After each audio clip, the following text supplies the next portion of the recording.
Hello everyone. I hope all are doing well. कैसे हैं आप लोग? उम्मीद करता हूँ बहुत अच्छे होंगे। Welcome to Doc talk.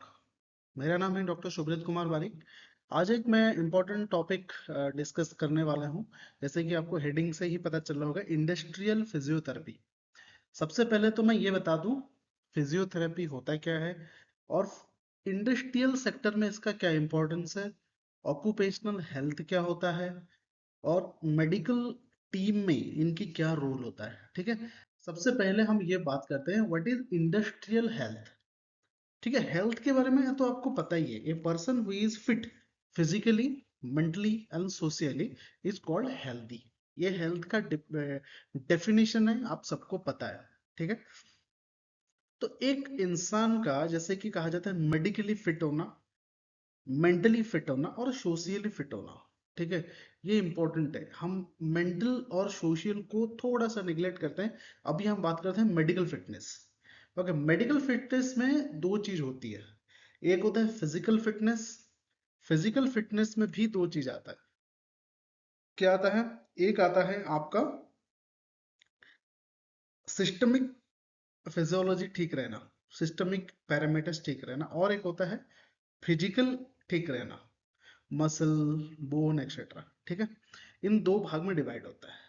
Industrial health में क्या होता है, आप सबको पता होगा, इंडस्ट्री में हर तरह के हैजर्ड्स या फिर एक्सीडेंट होने का चांस ज्यादा रहता है। ठीक है, तो वहां पे उनके हेल्थ को ठीक रखना इंपॉर्टेंट है। एग्जाम्पल अगर बताऊं, अगर कोई इंसान कोल माइंस में काम करता है, anyone is working in coal mines, तो उसका चांस है कि उसको रेस्पिरेटरी डिजॉर्डर्स ज्यादा होगा। रेस्पिरेटरी डिजॉर्डर्स का मतलब क्या है? सिस्टिक फाइब्रोसिस हो गया, ब्रोंकाइटिस हो गया, अस्थमा हो गया। ठीक है, ये सारी चीजें होने के चांसेस ज्यादा रहेंगे। उसी तरह अगर कोई स्टील प्लांट में काम करता है, तो उसको क्या क्या होने के चांसेस हैं?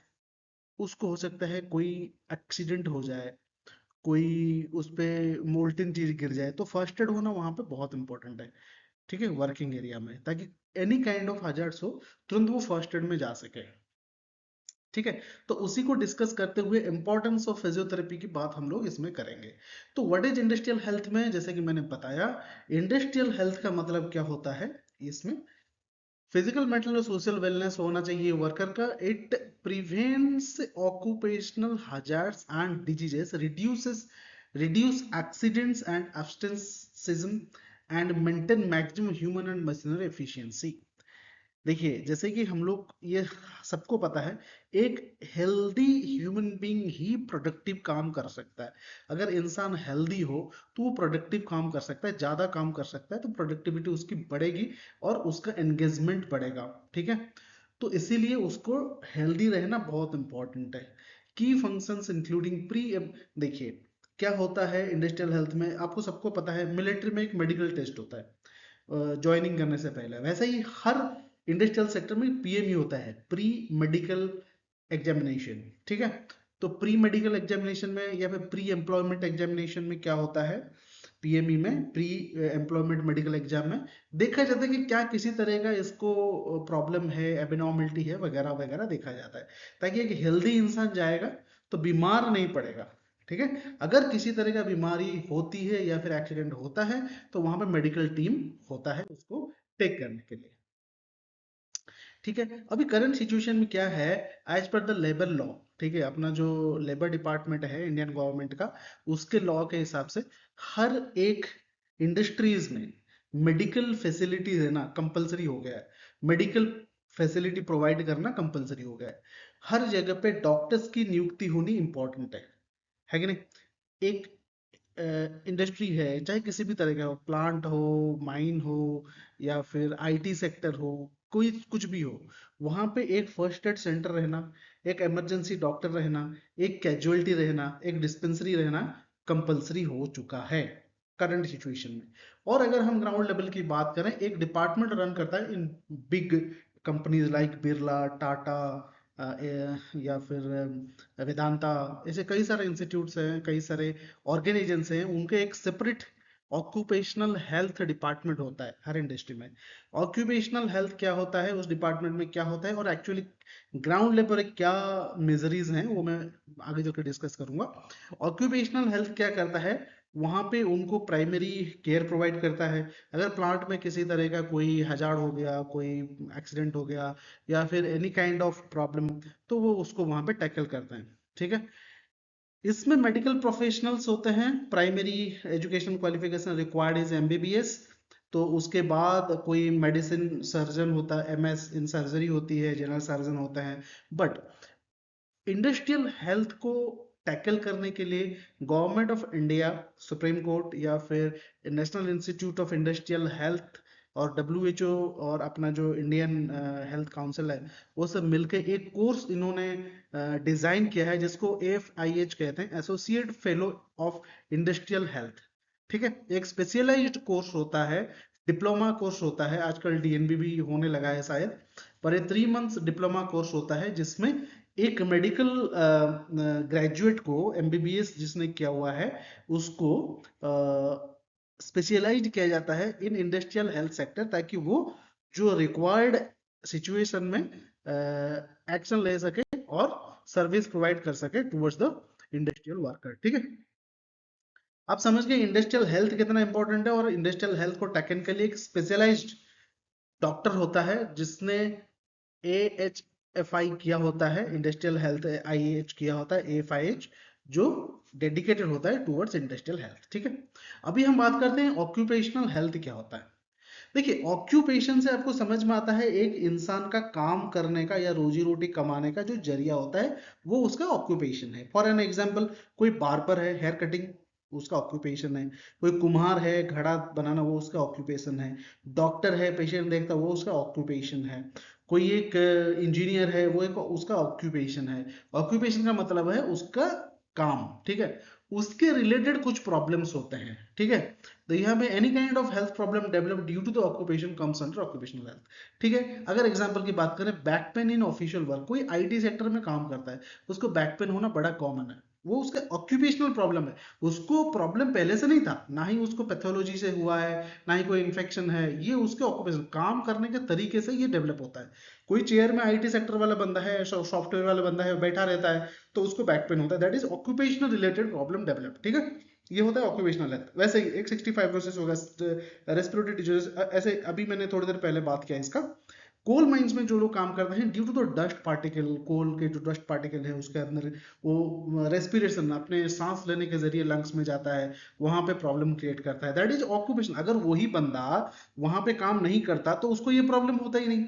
समझ रहे हैं, एक एनवायरमेंट, पर्टिकुलर एनवायरमेंट में और particular work design, work environment के कारण जो डेवलप होता है, उसको ऑक्यूपेशनल हेल्थ कहा जाता है।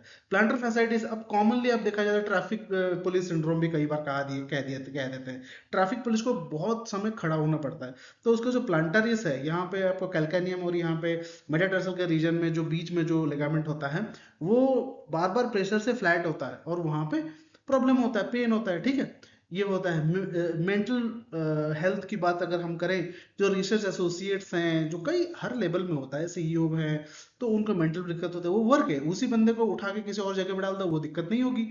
एक ट्रैफिक पुलिस है, उसको प्लांटर फैसिलिटी से वहां से उठा दो, उसको एक आईटी सेक्टर में दे दो, तो उसको प्रॉब्लम नहीं होगा। समझ रहे हो, तो ये होता है ऑक्यूपेशनल। रोटेटर कफ इंजरी, अभी कोई कोई एक टेनिस प्लेयर है, बार बार टेनिस खेलता है, तो उसको क्या है, टेनिस एल्बो डेवलप होता है। टेनिस एल्बो का मतलब ये है, ये एक कॉमन टर्म है जिसको जिसको हम लोग लेटरल एपिकॉन्डाइटिस कहते हैं। ठीक है, वैसे रोटेटर कफ इंजरी हो जाता है, बॉलर्स में बार बार शोल्डर यूज होता है। ठीक है, ये होता है ऑक्यूपेशनल हेल्थ रिलेशन। ठीक है, अभी अगर हम बात करें, ये आप समझ गए ऑक्यूपेशनल हेल्थ क्या होता है। मैं इसलिए ये बता रहा हूं क्योंकि जरूरत जो है ना, इंपॉर्टेंस उसको देनी चाहिए। ठीक है, जो हम लोग नहीं दे रहे हैं, इसी कारण प्रॉब्लम्स बढ़ते हैं।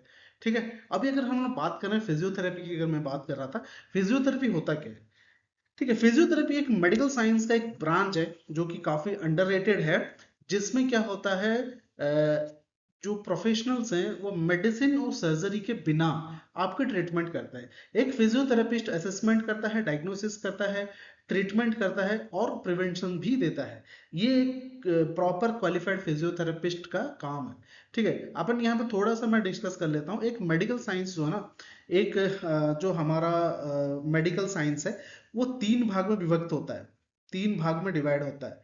ठीक है, तो इसमें क्या होता है, सबसे पहले अगर हम बात करें वेरी पॉपुलरली फिजिशियन यानी मेडिसिन डिपार्टमेंट, फिर एक अगर हम बात करें सर्जरी, और फिर बात करते हैं हमें फिजियोथेरेपी। मेडिसिन डिपार्टमेंट क्या करता है, एनी काइंड ऑफ इन्फेक्शन और केमिकल रिलेटेड प्रॉब्लम्स, जैसे कि सपोज आपको गैस्ट्राइटिस हो गया, उसमें फिजियोथेरेपी या सर्जरी कुछ नहीं हो सकता। वो एक केमिकल प्रॉब्लम है, गैस एसिडिटी पेट में बढ़ गया है, कोई एक बेस देना है तो उसको न्यूट्रलाइज करेगा, that is completely chemical process. उसी तरह कोई एक बहुत ज्यादा पेन हो रहा है और उसमें अगर हम लोग थोड़ा सा केमिकल ले लें, एसिक्लोफेनाक वगैरह, ये अपने एनाल्जेसिक्स अगर ले लें तो वो वहां पे थोड़ा सा कम करता है। ये हो गया फिजिकल, नॉन रिप्लेसेबल, ये किसी को कोई रिप्लेस नहीं कर सकता इसका वर्क। उसी तरह सर्जरी है, कोई ट्यूमर हो गया, कोई इन्फेक्शन हो गया जो जहाँ पे टिश्यू या फिर स्ट्रक्चर एकदम खराब हो चुका है, ठीक है, वो बाकी अदर चीजों को भी खराब करे, अदर मसल्स को, अदर सब टिश्यू को, अदर ऑर्गन को खराब करे, तो उसको रिमूव करना ही एक ही मात्र इसका मतलब इंपॉर्टेंस है उस समय, तो सर्जरी वहां पे काम करता है। उसी तरह से अगर हम फिजियोथेरेपी की बात करें, ये हर जगह पे काम करता है। फिजियोथेरेपी एक ऐसा डिपार्टमेंट है, वो तीनों में काम, दोनों में काम करता है। बट अगर इंडिपेंडेंट की बात करें, मैकेनिकल प्रॉब्लम्स हो गया, जैसे आपको बैक पेन हो गया, उसमें कोई दिक्कत नहीं है, ना ही आपको कोई इन्फेक्शन हुआ है, ना ही आपको कोई चोट लगी है, एक हो रहा है, हो सकता है due to the postural problem हो, मस्कुलर डिस्ट्रोफी हो, या मसल्स के प्रॉब्लम में हो, तो वहां पे फिजियोथेरेपी काम करता है। जैसे फ्रोजन शोल्डर हो गया, आपका रेंज ऑफ मूवमेंट कम हो गया, आप मेडिसिन ले लिया, आपका दर्द कम हो गया, आप सर्जरी तो नहीं करने जाएंगे ना, तो that mechanical problem generally deals with physiotherapy. तो 3 डिपार्टमेंट होता है, ये मेडिसिन यूज करता है, ये सर्जरी यूज करता है, ये दोनों यूज नहीं करता, अपना इंडिपेंडेंट प्रोफेशन है। ठीक है, और कई बार ये होता है पोस्ट ऑपरेटिव में भी काम करता है, कई विथ मेडिसिन भी करना पड़ता है, वो अलग चीज है, बाद में बात करेंगे इसका। ठीक है, तो फिजियोथेरेपी ये हो गया। अभी हम बात करते हैं, मैंने इंडस्ट्रियल फिजियोथेरेपी की बात क्यों करी। देखिए, मैं इंडस्ट्रियल फिजियोथेरेपी की बात इसलिए कर रहा हूँ कि मैं खुद इंडस्ट्रियल सेक्टर में काम करता हूँ। मैंने देखा है जहाँ पे अगर एक्सीडेंट है, वहाँ पे आपके पास इमरजेंसी डॉक्टर्स हैं, वो लोग वहाँ पे आपका केयर करेंगे। अगर आपके वहाँ पे कोई एक्सीडेंट हो जाता है तो वहाँ पे उसको सर्जरी के लिए जनरल सर्जन है। ठीक है, हर चीज के लिए अपना अपना एक डिपार्टमेंट है। बट जब ऑक्यूपेशनल हेल्थ की बात आती है, वहाँ पे सिर्फ सिस्टमिक प्रॉब्लम नहीं आता, वहाँ पे फिजिकल प्रॉब्लम्स आता है, जो कि एक फिजिकल थेरेपिस्ट बायोमैकेनिज्म में इतना स्ट्रांग होता है, वही डायग्नोज कर सकता है। मैं ऐसा मानता हूं और ऐसा है भी। ठीक है, जैसे कि इंडस्ट्रियल सेक्टर में हेल्थ को टैकल करने के लिए एक डिपार्टमेंट हुआ है, AFIH, ठीक है, associate fellow in industrial health. ठीक है, और अपने फिजियोथेरेपी डिपार्टमेंट क्या होता है, दिस इज वेरी निग्लेक्टेड। और उसमें क्या होता है फिजियोथेरेपी डिपार्टमेंट में, अगर हम इंडस्ट्रियल की बात करें, इंडस्ट्रीज में एक फिजियोलॉजिकल या फिर सिस्टमिक डिसऑर्डर के बाद डेवलप होने के चांसेस हैं मैकेनिकल प्रॉब्लम्स। मैकेनिकल प्रॉब्लम्स में अगर मैं गिनाऊं तो काफी चीजें आएगी। जैसे कि मैं एग्जांपल में आपको बता दूं, एक कुछ कंडीशंस डेवलप होते हैं, planter fasciitis, back pain, muscular pain, joint pain, ये बड़ा कॉमन है। देखिए, आपको सिस्टिक फाइब्रोसिस या ब्रोंकाइटिस ये सब बहुत ही ऑफन देखने को मिलेगा, कभी कभी देखने को मिलेगा। फ्रीक्वेंटली आपको मैकेनिकल प्रॉब्लम्स ही, जॉइंट पेन्स ही देखने को मिलेंगे, है कि नहीं। कोई बंदा अगर मतलब बैठ के जॉब करता है, CEO लेवल पे है, या फिर क्लरिकल जॉब है, फाइनेंशियल जॉब है, कमर्शियल जॉब है, लॉ सेक्टर में है, तो उसको चेयर में बैठ के वो काम करना पड़ता है, तो पोस्चर खराब होने की वजह से उसको बैक पेन होता है। आप अगर वहां पे मेडिसिन दे दोगे तो हो सकता है कुछ देर के लिए वो ठीक हो जाए, बट एक फिजियोथेरेपिस्ट जो है उसका वर्क स्ट्रक्चर, वर्क एरिया, ये सब कुछ देखेगा, फिर डिसाइड करेगा एक्चुअली ये ऑक्यूपेशनल प्रॉब्लम है, तो उस ऑक्यूपेशन को ठीक करने का, उसको पोस्चर ठीक करना है, उसके साइड में विजिट करना पड़ेगा कि एक्चुअली टेबल चेयर है, ऑर्गेनोमिकली डिजाइंड है कि नहीं है। ये फिजियो का काम है, जो कि शायद मुझे लगता है नहीं होता है। ठीक है, हम लोग यहाँ पे ऑक्यूपेशनल हेल्थ कहते हैं, बट करते मेडिकल हेल्थ की काम है ना, तो उसको मेडिकल फैसिलिटीज बढ़ा देते हैं। ठीक है, फिजिकल हेल्थ इंपॉर्टेंट है, बहुत ज्यादा इंपॉर्टेंट है, इसीलिए कह रहा हूँ। देखिए, फिजियोथेरेपी में पोस्ट ग्रेजुएशन होते हैं हमारे, ऑर्थोपेडिक्स में, न्यूरो में, स्पोर्ट्स में, कार्डियो में, गायनेकोलॉजी में, जनरल कम्युनिटी हेल्थ में, जेनेटिक हेल्थ में, रिहेबिलिटेशन में, कैंसर में, हर सेक्टर में स्पेशलाइजेशन होता है। बहुत लोगों को नहीं भी पता है, बहुत सारे जगहों पे स्पेशलाइजेशन होता है जो स्पेशलाइज्ड सर्विसेज प्रोवाइड करते हैं। उसी तरह से एक स्पेशल कोर्स होना चाहिए इंडस्ट्रियल फिजियोथेरेपी। अगर नहीं भी है तो भी अगर जब इम्प्लीमेंटेशन होना शुरू होगा तो धीरे धीरे ये चीज भी हो जाएगा। देखिए यहाँ पे मैंने थोड़ा सा शेयर किया है, जैसे ये एक बंदा है जो बैठ के काम करता है, तो हर बार ये ऐसा ही करता होगा, तो बैठ बैठ के उसके कमर में दर्द होगा, तो ये उसका ऑक्यूपेशनल है। इसको उठा के यहाँ डाल दो ये प्रॉब्लम नहीं होगा, अगर इसको उठा के यहाँ पे डाल दोगे तो इसको ये प्रॉब्लम नहीं होगा, इसको ये प्रॉब्लम हो जाएगा। तो प्रॉब्लम इंसान में नहीं है, प्रॉब्लम ऑक्यूपेशन में है। तो इसी तरह से इसको जस्टिफाई करना पड़ेगा, उसको साइड में विजिट करके उसको देख के समझना पड़ेगा, तभी जाके हम लोग ऑक्यूपेशनल हेल्थ का जो मेन फंडा है ना उसको पूरा कर पाएंगे। एक ऑक्यूपेशनल हेल्थ हेड का काम है, एक जो भी ऑक्यूपेशनल हेल्थ है उस हेड का काम है वो साइड में जाए और देखे उस ऑक्यूपेशन में कौन सा पोजीशन ले रहा है क्या नहीं है, उसको कम्युनिटी में जाकर उस एनवायरनमेंट में जाकर मॉडिफिकेशन करना पड़ेगा। अगर कोई बंदा है जैसे जैसे यहाँ पर टेबल चेयर वाला काम कर रहा है, ये वाला टेबल चेयर वाला काम कर रहा है और वो ऑर्गोनोमिकली ऐसा नहीं है, अगर देखिए यहाँ पे इसने ऑर्गोनोमिक सही रखा है, अगर ये ऊंचा हो जाता चेयर और इस तरह से करता या फिर नीचे हो जाता और इस तरह से काम करता तो इसके बहुत सारे चांसेस है शोल्डर पेन डेवलप होने का, है कि नहीं। ये छोटी छोटी चीजें, ये ऑक्यूपेशनल हेल्थ जो है उनका काम है, और यहाँ पे फिजियोथेरेपिस्ट ही एकमात्र प्रोफेशनल है जो इन सब चीज को माइन्यूटली ध्यान रखता है। जैसे ये बंदा है, ये मशीन चलाता है, दिन भर ऐसे ही चलाता होगा, 10 बार 15 बार, बोलेंगे ये 24 घंटा थोड़ी ऐसे चलाता है, अरे जितनी बार चलाता है रोज चलाता है ना, 8-10 साल से अगर वो यही काम कर रहा है तो सिंपल सी बात है इसको टेनिस एल्बो होने का बहुत चांस है, यहाँ पर रिस्ट पेन होने का बहुत चांस है, आगे इंक्लाइंड होके झुका होके खड़ा है तो बैक पेन होने का भी बहुत चांस है। तो ये ऑक्यूपेशनल हेल्थ है, और इसी बंदे को अगर उठा के यहाँ पे डाल दो तो इसको ये कोई प्रॉब्लम नहीं होगा, क्योंकि वर्क एनवायरनमेंट और उसका ऑक्यूपेशन चेंज हो गया, है कि नहीं। अगर ये बंदा रोज रोज ऐसे दिन में 8 घंटा धकेल के लेके जाता है तो सिंपल सी बात है इसका प्लांटर फैसाइटिस होगा, क्योंकि ड्यू टू द प्रेशर। आगे देखिए इंक्लाइन होके झुका हुआ है तो इसको बैक पेन होने का भी बहुत चांस है, धकेल रहा है तो साइमल्टेनियसली शोल्डर पेन भी हो सकता है कि नहीं। तो इसको मॉडिफाई करेंगे, इसमें चक्का लगा देंगे, इसमें मोटर फिट कर देंगे या फिर कुछ भी हो, ठीक है, वो मॉडिफिकेशन करेंगे। ये ऑक्यूपेशनल हेल्थ हेड का काम है कि नहीं। तो आप इसी से पता कर सकते हैं कि इंडस्ट्रियल सेक्टर में बायोमैकेनिक्स और फिजियोलॉजी और एनाटॉमी को मिला के, एक मेडिकल साइंस को मिला के कई सारे डिसीजंस लिया जाता है। तो यहाँ पे शायद मुझे लगता है कि अगर फिजियोथेरेपिस्ट को और इंडस्ट्री के बारे में नॉलेज देके, उस हेल्थ के बारे में नॉलेज देके यहाँ पे भेजा जाएगा तो इंडस्ट्रियल हेल्थ फिजियोथेरेपी एक डिपार्टमेंट बहुत अच्छा डेवलप हो सकता है, और होना भी चाहिए, है कि नहीं। और अभी से ही ऑक्यूपेशनल हेल्थ में एक फिजियोथेरेपिस्ट को एक्टिवली इन्वॉल्व करके उनको काम में लेना चाहिए ताकि जो रियल प्रॉब्लम है वो दूर हो सके, ठीक है। देखिए यहाँ पे हैजर्ड होने का बहुत चांस है, मैं मानता हूँ यहाँ पे कोई भी एक एक्सीडेंट हो सकता है, इस बंदे का हाथ टूट सकता है, तो मेडिकल हेल्थ इंपॉर्टेंट है, but medical health must be in, मैं सेकेंडरी तो नहीं करूंगा, पैरेलली इंपॉर्टेंट है, ठीक है। बट कॉमनली बंदा देखिए, हो सकता है 100 लोगों में 10 लोगों का ऐसा इमरजेंसी सीन आए, बट 100 में से करीब 90 लोगों को फिजिकल प्रॉब्लम होगा, तो उस चीज को आइडेंटिफाई करना बहुत जरूरी है। ऑक्यूपेशनल हेल्थ यही कहलाता है, ठीक है। चलिए, उम्मीद करता हूँ आपको समझ में आया होगा। Thank you very much. Doc Talk में बने रहिए हमारे साथ। डॉक्टर्स टॉक में हम हेल्थ रिगार्डिंग इसी तरह से इंफॉर्मेटिव वीडियोस आपके पास लाते रहते हैं, और सब्सक्राइब कर लीजिए चैनल को ताकि आपके पास ये इंफॉर्मेटिव वीडियोस पहुंच सके। Thank you very much.